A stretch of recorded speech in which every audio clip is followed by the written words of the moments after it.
Nashukuru sana Mheshimiwa Spika kwa kuniona na kunipa fursa hii nichangie kwenye mjadala huu.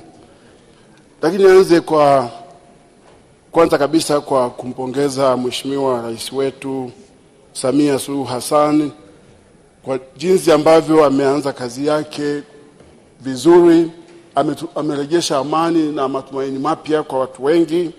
Lakini pia ni kwa kuzingatia kwamba ametuambia tunaendeleza na tunaendelea yale yaliyoanzishwa chini ya uongozi wa Mheshimiwa hayati John Pombe Joseph Magufuli.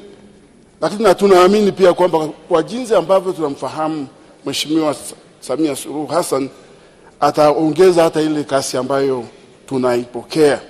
Lakini mimi nataka kusema kwamba kielelezo kikubwa cha kuonyesha kwamba kweli Mheshimiwa Rais wetu atatekeleza kama anavyoahidi ni timu aliyoweka kumsaidia yeye, timu ya mawaziri akiwemo Mheshimiwa Waziri Mkuu ambaye amekuwa ni kichocheo kikubwa, na naamini kwamba ataendelea na kasi ile ile, ataendelea kumsaidia Mheshimiwa Rais kwa namna hiyo. Lakini pia na Mheshimiwa Makamu wa Rais aliyechaguliwa, naamini wote ni watu poa kabisa, sio poa, ni bomba kabisa. Kwa hiyo naamini tukiangalia timu iliyopo, mtu anapoenda kwenye kiwanja cha mpira unaangalia kwamba amebeba timu gani, na yeye ameingia kwenye uwanja huu akiwa amebeba timu ya Yanga au ya Simba, ya Yanga tuseme, lakini itabadilika. Nataka niseme hivi, nampongeza Mheshimiwa Waziri Mkuu kwa uwasilishaji wake mzuri wa kina na unaoeleweka, ripoti ambayo imeandaliwa kweli kitaalamu na inakava kila kitu ambacho mtu unataka kuona. Lakini nimpongeze zaidi kwa jinsi ambavyo amesimamia shughuli ya serikali kwa miaka hii yote ya awamu ya 5 na mwaka huu ambao tumeanza, na jinsi ambavyo amejitoa kutembea kwenye maeneo mbalimbali, na natumaini kwamba kule kuona kwake kumesaidia sana kusukuma utekelezaji wa miradi ambayo na mikakati ambayo ilikuwa imewekwa mbele yake. Kwa hiyo nataka nimpongeze na niseme kwamba tunaamini, na mimi naamini kwamba hata sahau kutembelea Vunjo, na naamini pia kwamba Mheshimiwa Rais asikule Vunjo. Hatujaona viongozi wa kitaifa wakubwa kwa miaka mingi, miaka 7 takriban. Naamini tutaanza kuwaona pia kule, wajue kwamba kule pia sisi tumejipanga vizuri na tumejipanga kwa safu ambayo italeta maendeleo kwa jimbo letu hasa sana. Niseme kwamba nakupongeza Mheshimiwa Spika na Naibu Spika, niwapongeze sana kwa jinsi ambavyo mnatuweka pamoja na kutupa fursa na kujua ni yupi aseme saa ngapi na kadhalika. Na wapongezeni sana, naamini mimi naona ufahari sana. Nianze kwa kusema kwamba huu utani wa darasa la 7 na maprofesa sio mzuri sana. Kule nilikotoka mimi, mtu anajulikana kwa kazi na umuhimu wake, na wote tuna kazi moja ya ubunge. Hatujuani kwa elimu tulizonazo, na elimu tulizonazo hazina maana yoyote. Tunapofika hapa tupeane heshima kwamba wewe uko darasa la 7 au ngumbalu umetoka, unajua kusoma na unaweza kuchangia vitu vizuri. Mimi naamini kwamba sisi kila mtu ana nafasi yake, lakini tusianze kuingiza utani. Utani huo ni mzuri, lakini hasa sasa endelea na hoja Mheshimiwa Kimei. Taarifa. Endelea na hoja iliyo. Niache Mheshimiwa. Ukiwachokoza na wajua wewe endelea tu Mheshimiwa Kimei. Asante Mheshimiwa. Ukiwachokoza darasa 7 utatafuta mlango wa kupitia. Nawafahamu sana. Nawafahamu na nawapenda sana, lakini maana yuko rafiki yangu mmoja Dr. Mwakembe alikosa kuona mlango wa kupitia baada ya kuwagusa darasa 7. Ndio maana na 6 usije ukawagusa huko Vunjo huko, watakuvunja mguu. Endelea tu na hoja ya Mheshimiwa Waziri Mkuu. Asante Mheshimiwa. Darasa 7 waache. Niseme hivi. Kuna jambo moja ambalo linatakiwa liangaliwe kwa ujumla, hasa kwenye hii nyanja ambayo inahusiana na mambo ya uajiri wa wafanyikazi serikalini na kadhalika. Ni swala zima la kutathmini skimu ya mishahara ili kuiweka bayana, ili mtu kama ni profesa hataki kukaa kwenye uprofesa wake, lakini ukweli ni kwamba mtu anafuata pale penye maslahi. Lakini kuna wengine tunakuja hapa kwa sababu tunataka kutekeleza mambo fulani kwenye maeneo yetu, na nataka kusema kwamba mimi nafikiri ningeshauri kwamba skimu ya mishahara iangaliwe ili studies zile ambazo ni rare professions na kadhalika, na ambao tunataka wabaki kule kwenye specialties zao, waweze kufanya utafiti, walete innovation, wasaidie nchi hii kwenda forward technically, professionally, tuweze kuwabakiza kule zaidi kuliko kuwatoa na kuwaleta kwenye siasa na kuwavutia, kwa sababu huku kuna maslahi mazuri pengine. Lakini naamini kwamba tutaangalia hiyo ili mambo yawe vizuri zaidi na watu wakae kwenye professions. Lakini mimi nataka kuchangia kwenye maeneo matatu. Eneo la kwanza kabisa ni eneo la utawala bora. Utawala bora unaendana na span of control.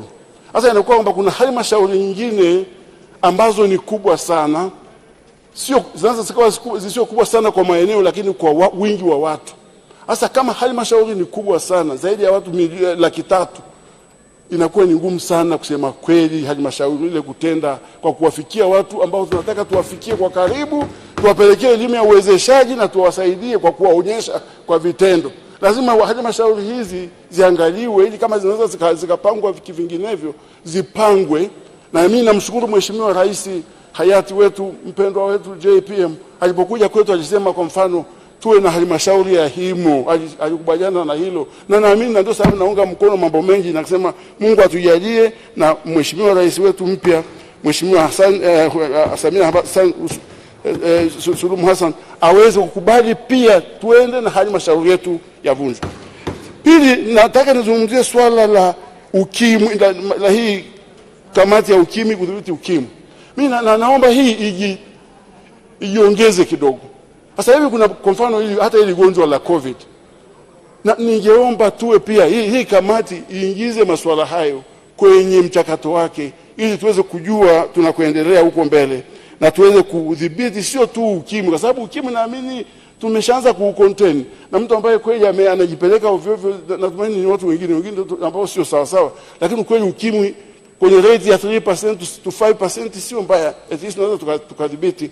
Lakini naamini kwenye magonjwa haya mapya yanayojitokeza, nasema hasa COVID pia tuangalie, na pamoja na hiyo niseme kwamba kwenye swala zima la COVID Private Sector Foundation ilifanya mchango wake, ilifanya utafiti wake kuhusiana na athari, na naamini kwamba serikali itaendelea kusoma na kuona mapendekezo gani yalifanyika hususan kwenye sekta ya utalii, kwamba sekta ya utalii iliathirika sana, na ukiwaambia kwamba walipe tozo zile walizokuwa walipe annual fees ambazo ni fixed, waendelee kulipa wakati hawajawa na watalii, zitakufa, hawataweza kuendelea. Kwa tukasema kwamba wale waangaliwe kwa namna hiyo, na sio sekta ya utalii, kuna sekta nyingine pia zimeathirika, lakini ile ripoti najua ilikuja serikalini, na tunaomba kwamba serikali isome tena ione kama inaweza ikaitumia ili kuweza kupunguza makali ya gonjwa hili. Kama kwetu halipo, lakini limekuwa nje, kwa hiyo limeathiri wale wateja wetu na kadhalika. Lakini nataka kusema kwamba ni lazima tuangalie namna ya kusaidia watu. Pili, tuende kwenye swala la uwezeshaji. Uwezeshaji, mimi naamini kila mbunge hapa amejipanga kwa namna moja, kwa sababu hii miundombinu tunayojenga haitakuwa na maana kama haitatumiwa kuzalisha. Na ndio sababu moja nasema lazima tuangalie kwamba tumejenga barabara, ni kitu gani kimetokea hapo kwenye barabara. Kulikuwa na Central Corridor program ambayo ilikuwa isaidie kudevelop vitu fulani along the Central Corridor ya railway, na ile railway baadaye iweze kuwa na tija zaidi, na watu wengi wanavutiwa kwa jambo hilo. Kwa nataka kusema kwamba uwezeshaji ni jambo la msingi, lakini kuna masuala ambayo lazima tuyaangalie. Kwanza, issue ya finance, kama nilivyosema mwenzangu kwamba mitaji ni kitu kikubwa. Sasa mitaji tunategemea kwa mfano kwa kwenye halmashauri, ule haijawa revolving fund. Mtu atachukua mkopo, lakini ukiuliza ni mingapi imerejeshwa kwenye halmashauri wale waliokopa, utakuta kwamba urejeshaji ni very low rate. Ndio sababu inakuwa kila mwaka lazima uingize hela mpya, na ukiuliza leo hela ya ukopesha ni ngapi, wanakuambia ni ile waliopokea mwaka huu. Hawakwambii ukichanganya na ile ambayo tumekopesha mwaka jana ikarudi na hii ambayo leo imetolewa, tunaweza tukakopesha mara 5. Haijatokea namna ile. Ni kwa sababu kuna weakness kwenye level ya halmashauri kutoa ile mikopo. Ile mikopo inatolewa na watu ambao kwanza ni wale maafisa maendeleo hawana uwezo, wako wachache, hawana staff wa follow up, hawashirikishi sana watu wa kwenye vijiji. Kwa hiyo ikawa kama mtu amechukua mkopo julikana anatumia kwa njia ya uzalishaji na kadhalika. Kwa hiyo inatokea kwamba yule mtu anachukua hela hawezi hata kuitumia vizuri na atakuwa hajaandaliwa na kadhalika. Kwa hiyo mimi naamini kwamba ni vizuri hizi hela ya halmashauri. Asante Dr. Kimei. Tunakushukuru sana. Naunga mkono hoja. Asante sana, asante sana. Dakika 10 zimeisha kweli? Tayari kabisa. Tayari. Sasa waheshimiwa wabunge, niwakumbushe kwamba hata kama umezungumza bado unaweza kuchangia kwa maandishi. Kama hujaongea bado unaweza kuchangia kwa maandishi. Huenda usipate nafasi, lakini pia kama pointi yako ina msisitizo maalum, hata kama umechangia humu ndani bado unaweza kuchangia kwa maandishi ili tuhakikishe kwamba ujumbe wako unafika sawa sawa serikalini. Na tablets zetu zina hiyo facility ya kuweza kuchangia kwa maandishi. Kwa hiyo siti hii bado unaweza kuwa unaendelea kuweka sawa.